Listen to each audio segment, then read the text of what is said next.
எச்சரிக்கையாக இரு, விழிப்புணர்வோடு இரு. இந்த விழிப்புணர்வோடு இருங்கிறது எனக்கு புரியவே இல்லை. ஓஷோ ஒரு சின்ன கதை மூலமா அப்படி சொல்லிட்டு போயிட்டாருங்க. எனக்கு ரொம்ப பிடிச்சது அந்த கதை. அதை சொல்லிட்டு நான் முடிக்கிறேன். கதைதான், கதை அல்ல, கதை அல்ல.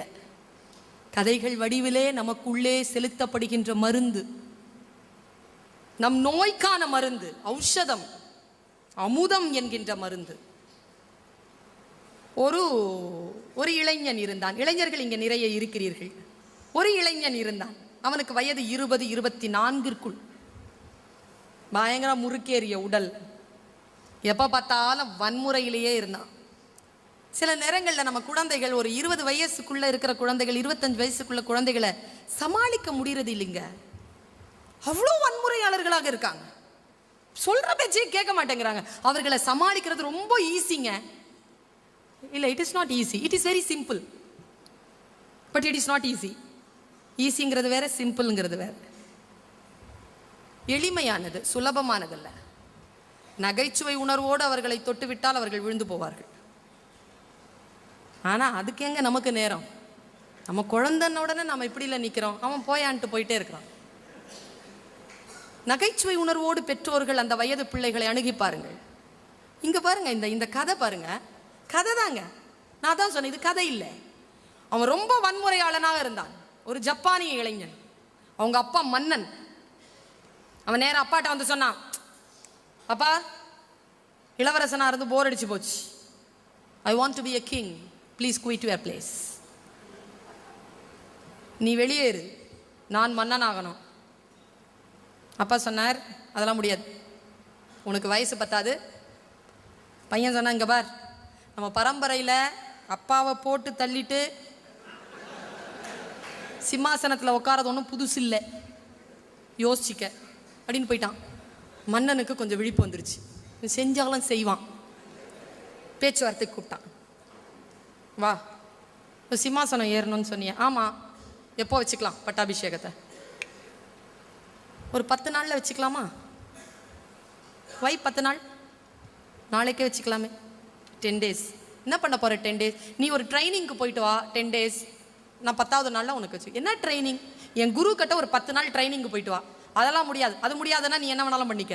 யோசிச்சான் பையன். கொலை செஞ்சுட்டு வந்து உட்காரதை விட ஒரு 10 நாள் பொறுத்துக்கிட்டு வந்து உட்காந்தா என்ன ட்ரைனிங் கொடுத்துட போகிறான் இவன் குரு? அவன் பார்த்துருக்கான் அவன் குருவை. அது தொத்தலும் பொத்தலுமா இருக்கும். அதுக்கிட்ட போய் ஒரு 10 நாள் கஞ்சி சோறு சாப்பிட்டு வரணும், அவ்வளோதானே. வரேன் அப்படின்ட்டான். குரு கிட்ட கூட்டிகிட்டு போனான் நான் பையனை. குரு இப்படி உட்காந்துருக்கார். மெலிந்த தேகம், நீண்ட தாடி, கண்ணை மூடிட்டு உட்காந்துருக்கார். வந்ததை அறிந்து கொண்டார். குருவே, என் குழந்தையை உங்களிடத்தில் ஒப்படைக்கிறேன். அவன் குரு கையை காட்டினார். 10 நாள் கழித்து வந்து அழைத்து போ அப்படின்ட்டார். வேற எதுவும் பேசல. பையன் அவன் உட்காந்துருந்தான். குருவை பார்த்தான். குரு கண்ணை மூடிக்கிட்டே இருக்கிறார். அப்பா போயிட்டார். இவன் நின்றுட்டு இருக்கான். உட்காரத்துக்கு சேர் இல்லை. ஹலோ. குரு கண்ணை திறந்தார். ட்ரைனிங் எப்போ? நாளை காலையில். இன்னைக்கு என்ன? இன்னைக்கு ஃப்ரீயா? Count down starts now. இப்போ ஆரம்பிக்கிறேன். சரி, போய் சாப்பிடு. ட்ரைனிங் சாப்பிடப்பா, இன்னிலேருந்தே கவுண்ட் டவுன் ஆரம்பிச்சுக்க, போய் சாப்பிடுன்னு. போய் சாப்பிட உக்காந்தான். பொட்டுன்னு ஒரு அடி விழுந்தது தலையில. திரும்பி பார்த்தா அங்க போயிட்டு இருக்கிறார் குரு. வேகமா குரு கிட்ட போனா, என்ன அடிச்சுட்டு போறீங்க? ட்ரைனிங் ஆரம்பிச்சிருச்சு. நான் அடிக்கிறதா ட்ரைனிங்கு? ஆமா. அப்ப நான் திருப்பி அடிக்கலாமா? அடி, உடனே அடிக்கணும். சரி, போய் உட்காந்து சாப்பிட உட்காந்து பட்டேர்னு மறுபடியும் ஒரு அடி. திரும்பி பார்த்தா குரு அங்க போறார். எழுந்து வரத்துக்குள்ள வேலை முடிஞ்சு போயிரு. ரொம்ப கோவம் வந்துருச்சு. மறுபடியும் உட்காந்தான். பட்டேர்னு மறுபடியும் அடி. பார்த்தா அங்க போறார். இவன் சாப்பிட முடியாது. சாப்பிடும் போது தான் அடிப்பியான்னு கேட்டான். ஆமா, சாப்பிடும் போது தான் அடிப்பேன். அடுத்த நாள் காலையில் சாப்பிட்ற வரைக்கும் குருவையே பார்த்தானா. பார்த்து அவர் நடக்கிற இருக்குல்ல சத்தம், அதையே கேட்டு வச்சுக்கிட்டான். அடுத்த நாள் காலையில் சாப்பிடும்போது அவர் நட சத்தம் கேட்டவுடன் திரும்பி பார்த்தான். அடி விழலை. குரு போயிட்டார். மத்தியான சாப்பாடப்போ அவர் மெதுவாக வந்து அடிச்சுட்டு போயிட்டார். நைட்டு சாப்பிட்றப்போ அவருடைய வாசனையை தெரிஞ்சுக்கிட்டான். அவருடைய உடல் ஆடையின் சரசரப்பை அறிந்து கொண்டான். நைட்டு அவர் வரும்பொழுது அவருடைய வாசனையும் அவருடைய காற்றும் அவருடைய மூச்சு காற்றும் அவர் உடல் சரசரப்பும் தெரிந்து போயிட்டு திருமண உடனே அவர் போயிட்டார். நைட்டு அடி வாங்கலிங்க. அடுத்த நாள் காலையில் சொன்னா, இரவு நான் அடி வாங்கலை, நான் போகலாமான்னு கேட்டான். இல்லை, இனிமேல் நீ தூங்கும்போது அடிப்பேன்னார். தூங்கும்போது இந்த பெற்றெடுத்த தாய்மார்களுக்கு தெரியும், இந்த குழந்தை பக்கத்தில் தூங்கானா நாம் தூங்க மாட்டோம், அந்த விழிப்போடையே இருப்போம். அதனால தான் ஓஷோ சொல்கிறார், பெண்மையை உணராமல் ஆண்களே உங்களுக்கு ஞானம் சாத்தியமில்லை. அவர் சொல்றார், அவர் சொன்னதுதான், நான் சொன்னதில்லை. இந்த விழிப்புணர்வோடு இருப்பது. ராத்திரியில் அடி வாங்கி எந்திரிக்கிறான். இந்த மார்ஷல் ஆர்ட் கத்துக்கிறவங்க பக்கத்தில் உட்காந்தாலே எழுந்திரிச்சு அடிப்பாங்க, பார்த்துருக்கீங்களா?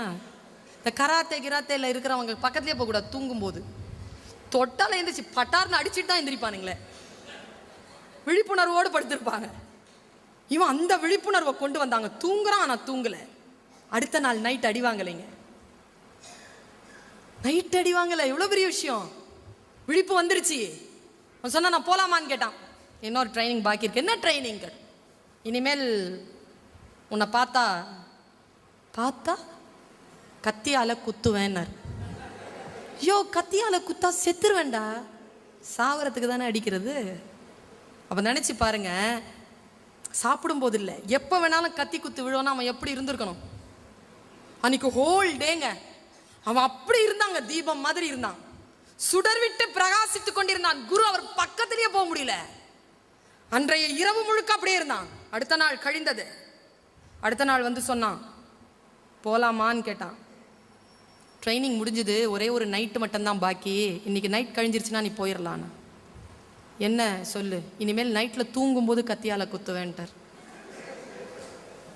அவன் எழுந்திருச்சு ஒன்றும் சொல்லலிங்க. நல்லா ஞாபகிக்கோங்க, வாரத்தில் ஒரு நாள் வேக வைக்காத உணவை மட்டும் சாப்பிட்டு நான் வெஜிடேரியனை தவிர்த்து வாரத்தில் ஒரு நாள் மட்டும் நீங்கள் மௌன விரதத்தோடையும் வெஜிடேரியன் ஃபுட்டோடையும் இருந்தீங்கன்னா நீங்கள் மனசில் என்ன நினைக்கிறீங்கிறது மூஞ்சில் தெரியாது. எவ்வளோ பெரிய வரம் தெரியுமா அது? நம்ம விழுந்து போடுறது அங்கே தானே. மூஞ்சியை பார்த்து கண்டுபிடிச்சிடறாங்களே இது யாருன்னு. அவன் முக குறிப்பை காட்டலை, 4 நாள் அவன் பட்டினியாக இருக்கிறான். முக குறிப்பை காட்டலை, மனசில் நினச்சிட்டான். என்ன சொன்ன? கத்தியால குத்துவியா? தூங்கும் போதா? அம்மாவனே, இன்னைக்கு நீ தூங்குடி, உன்னை குத்திட்டு நான் போகிறேன். இது என்ன பெரிய ட்ரைனிங்கா? தூங்கும்போது கத்தியால குத்துறேங்கிறது. இதுக்கு நான் சரின்னு வேற சொல்லணுமா? அப்பன் செஞ்ச சதியா இது? நீ இன்னைக்கு உயிரோட இல்லடி அப்படின்னு மனசில் நினச்சிட்டு அப்படியே அவரை பார்த்துட்டே இருக்கிறான். இவன் நினைச்சானோ இல்லையோ, குரு வந்து நெஞ்சில் உட்காந்துட்டார். உனக்கு எவ்வளோ கொழுப்பு இருந்தா நான் தூங்கும் போது என்ன கத்தியால குத்திட்டு போவேன்னு நீ நினைப்ப அப்படின்ட்டாரு. அப்பொழுது காலில் விழுந்தானாம் இளைஞன். குருவே, நான் மனசுல நினைச்சது உனக்கு எப்படி தெரியும்னு.